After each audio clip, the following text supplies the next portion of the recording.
Bem, agora nós vamos analisar o meio do caminho, a nossa ponte, que é o tema. Eu tenho que apresentar o tema. Eu estou escrevendo sobre algo e esse algo tem que ser expresso no meu texto. Ou seja, quando nós formos analisar a introdução, temos que identificar em que momento eu identifico a conexão e a restrição.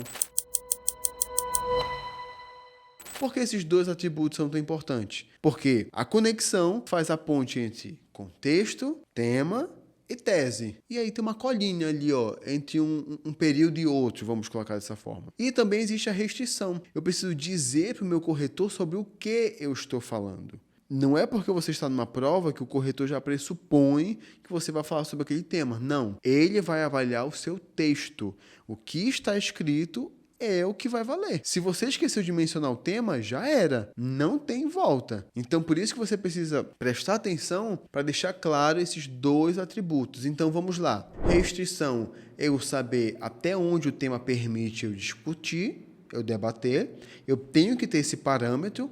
E o segundo é conexão. Ou seja, a partir de que momento existe um trecho que conecta contexto e apresentação de tema. Você lembra lá que nós estamos comparando realidades? Então, se o tema é valorização de comunidades e povos tradicionais no Brasil, eu preciso agora ir em busca de uma informação que vá se assemelhar ao que eu estou presenciando, ao que eu estou debatendo, ou que vá mostrar uma estrutura diferente, ou similaridade, ou contraste. Isso é contexto. Só que isso vai afetar a forma que eu apresento o tema. Você não concorda comigo? Não faz parte do contexto. Contexto é uma informação isolada. O que você vai fazer com o contexto vira a apresentação do tema. Como assim, Fábio? Se eu observei que são 3 períodos e o último foi dedicado à minha tese, então é impossível o que vem antes dele não ser a apresentação do tema, porque é uma lógica, uma sequência de informações. Eu já sei que a apresentação do tema está bem ali no meio. Ela liga contexto e tese. A questão é, se um período inteiro é a apresentação do tema, onde é que está a conexão? Onde é que está a restrição? Geralmente, se a proposta de redação for muito explícita, aqui, valorização de comunidades e povos tradicionais no Brasil. Quando você for apresentar o tema, não tem como fugir muito dessas palavras, porque elas já são muito específicas. Então, apresentar o tema e observar o atributo de restrição significa que eu vou procurar ali no meio onde é que ele fala dessa tal valorização. Eu tenho que identificar isso.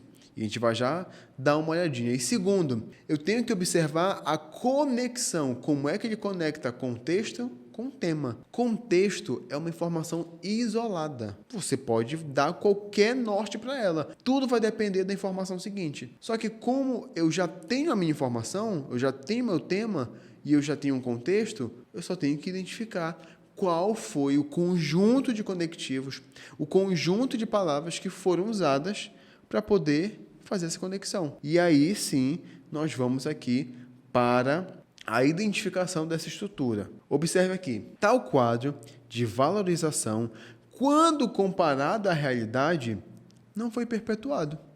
Ele falou alguma coisa no contexto dele que mostra uma realidade que é diferente, completamente diferente a que ele está debatendo. Ou seja, quando ele compara essa informação com a realidade, hoje que nós estamos vivendo, percebe-se que o quê? Não foi perpetuado. Ou hoje ainda é produzido romance indígena.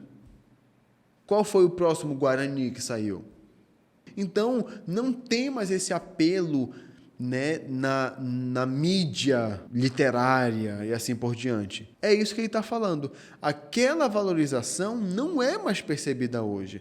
Aquela valorização não foi perpetuada. Ele usou, no entanto, ele usou mais, ele usou porém, todavia, contudo, não. Ele usou outras palavras para dizer que estas realidades são completamente diferentes. Essa foi a estratégia dele. E ele foi muito bem sucedido nessa estratégia. Cumpriu exatamente o que ele queria dizer. Logo depois disso, apresentando preocupantes desafios para a exaltação das comunidades nativas na contemporaneidade. Ou seja, ele citou exatamente o que está no tema, só que com outras palavras. Ele usou outros recursos para se referir à mesma coisa, porém ele delimitou, ele disse, olha, eu vou falar sobre os desafios da exaltação das comunidades nativas na contemporaneidade.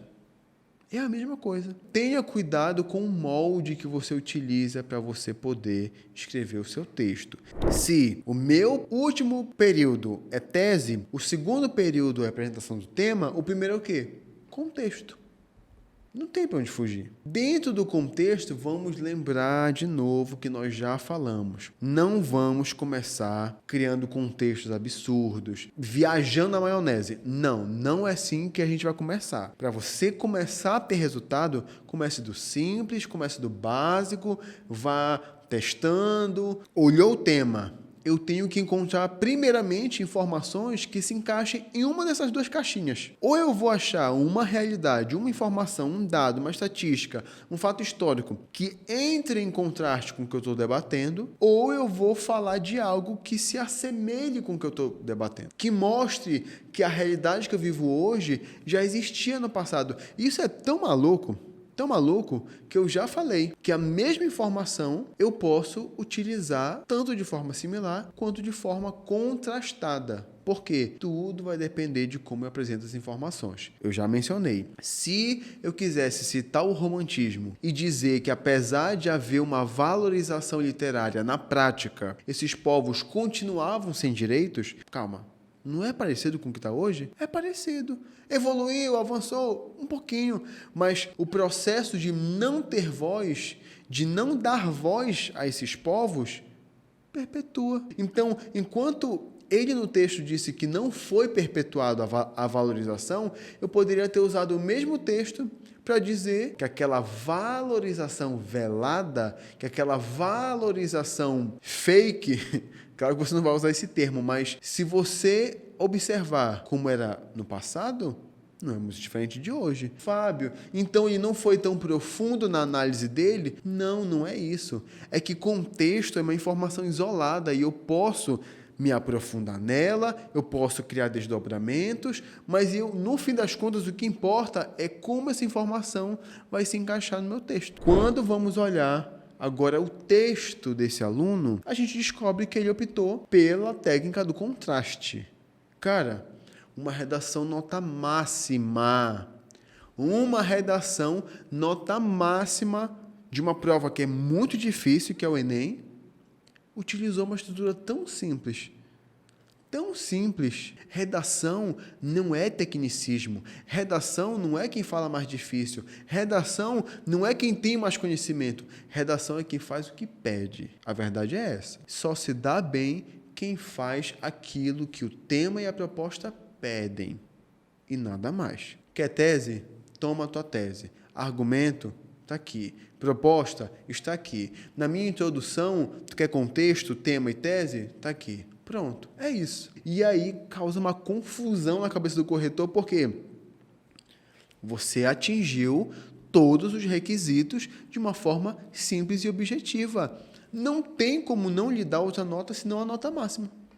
Ah, mas é um texto muito direto, muito objetivo, não tem aquela linguagem que emociona, sabe, que gera emoções. Mas não precisa. Se eu cumprir o meu objetivo, é o que basta. Eu só quero passar no concurso, eu só quero passar no vestibular, eu não quero ser Machado de Assis, eu não quero ser a Clarice Lispector, não, eu só quero passar. É isso. E se você tiver nessa mentalidade, eu só quero passar. E eu vou fazer o que for preciso para eu conseguir passar. Você vai conseguir. Porque se você criar um caminho mais longo do que esse, deixa para você dedicar sua energia quando você já estiver lá na faculdade. Deixa para você dedicar sua energia quando você já for um servidor público. Agora tem que ser estratégico. Eu quero passar. E esse aluno conseguiu nota máxima numa prova muito difícil, usando técnica do contraste no contexto, usando na apresentação do tema restrição e conexão da forma mais simples possível e no final usou uma linha e um pedacinho para falar da tese. E é justamente por isso que você precisa criar métodos e parâmetros e se apegar a determinadas coisas para poder começar a dar os seus primeiros passos. Esse módulo que a gente está estudando agora é justamente para isso. Fábio, não sei como começar meu texto. Poxa, então te agarra no contraste, informação de contraste. Vou tentar achar alguma coisa que entre em conflito com o que eu estou analisando. Fábio, eu não sei como apresentar a minha tese. Poxa, então vamos lá, vamos questionar, vamos encontrar causa. O que é que gera esse problema para poder eu conseguir argumentar e poder solucionar esse problema? Você tem que se agarrar em coisas. E eu estou falando isso porque é muito recorrente entre os alunos o método tentativa e erro. Eu vou escrevendo, aí eu mando para o corretor. Aí ele corrige, volta. Só que eu não filtro a correção, eu não faço nenhuma triagem, eu não observo, tá? Calma, eu estou falhando onde? Na conexão ou na restrição da apresentação do tema? Eu estou tendo dificuldade em quê? Em criar motivações na minha tese. Onde é que eu estou tendo dificuldade? Se você não criar uma forma de mensurar o seu desempenho, você vai continuar girando em círculos. Você vai rodar em círculos e você não vai conseguir avançar. E isso é uma demanda tão urgente que eu fui impulsionado a abrir uma turma online somente para tratar desses assuntos. Eu estou falando isso para você tentar visualizar em você esses problemas. E se tiver alguém para lhe ajudar, perfeito. Se você já tiver apoio profissional de um professor, de um corretor, alguém capacitado para fazer isso, continue, invista mesmo, porque não tem outro caminho. Se você não criar um passo a passo para você escrever seu texto, não adianta você se vislumbrar com um texto lindo do Enem, de concurso. Meu Deus, como ele escreve bonito, eu vou imitar ele. Não imite se você não sabe o que ele está fazendo. Por isso que a gente está passando por esses passos para você visualizar isso. É o seu futuro que está em jogo. Se você não levar a sério agora esse processo, que é doloroso, pensar, escrever, cara, ninguém foi treinado para isso. A escola, o ensino médio, o ensino fundamental não nos treinou para pensar isso e está sendo um parto agora, às vésperas do Enem, às vésperas de um concurso, eu ter que mudar minha forma de pensar e me adequar a esse novo universo da redação. Então, comece hoje a criar todos aqueles hábitos que eu já lhe orientei nas aulas anteriores. Questione tudo ao seu redor, não se conforme com as informações que lhe dão, busque ajuda profissional especializada, vá em busca de não repetir os mesmos erros. Crie estratégias de mensuração para você saber e visualizar o que você está errando e o que você está acertando. Se você não fizer isso, o processo de escrever se tornará frustrante e vai ser pior, porque você vai criar trauma de escrever. E aí, depois, para resolver isso, vai ser muito mais difícil, ok? Desculpe o desabafo e perdoe. Hoje estamos finalizando o nosso módulo do primeiro parágrafo, ou seja, de introdução. Mas você vai ver que a partir das próximas semanas, quando saírem os próximos módulos, você vai perceber que a mesma estrutura, a mesma lógica se repete. Você vai aplicar os mesmos conceitos. Claro, com técnicas diferentes, com abordagens diferentes, sim, mas no fim das contas é a mesma coisa. E vamos ficando por aqui. Muito obrigado pela sua atenção. Se você quiser entrar para a nossa mentoria, entre em contato comigo pelo Instagram, pelo WhatsApp. A nossa equipe vai ajudar você, mas não pare. Seja comigo, seja com outro professor. Invista no seu futuro. Vamos ter um encontro marcado a partir de hoje, toda semana aqui no YouTube. Vou mandar notificação para você, vou mandar no seu WhatsApp, vou postar no Instagram, mas a questão é, não vamos mais parar. Eu dei start nesse projeto justamente para não parar. Nunca mais. Só tinha acesso às minhas aulas as pessoas mais próximas, alunos, amigos de alunos, mas eu entendi que muitas pessoas estão sendo alcançadas e transformadas através do que eu ensino. Para que eu restringir isso somente para algumas pessoas? Eu vou colocar à disposição das pessoas, gravando vídeos curtos, com dicas, postando toda semana. A gente vai começar também a postar conteúdo no nosso Instagram. E é isso. Qualquer dúvida que você tenha, mande mensagem aqui no YouTube, no meu WhatsApp, no Instagram. Estamos aqui para lhe ajudar, de graça. Tá bom? Vamos dessa força, valorize o nosso trabalho. Temos uma equipe aqui por trás que está fazendo esse trabalho com todo carinho para você. Tá bom? Qualquer coisa, pode me chamar lá que eu vou ter o prazer de atender você. Muito obrigado e até a próxima.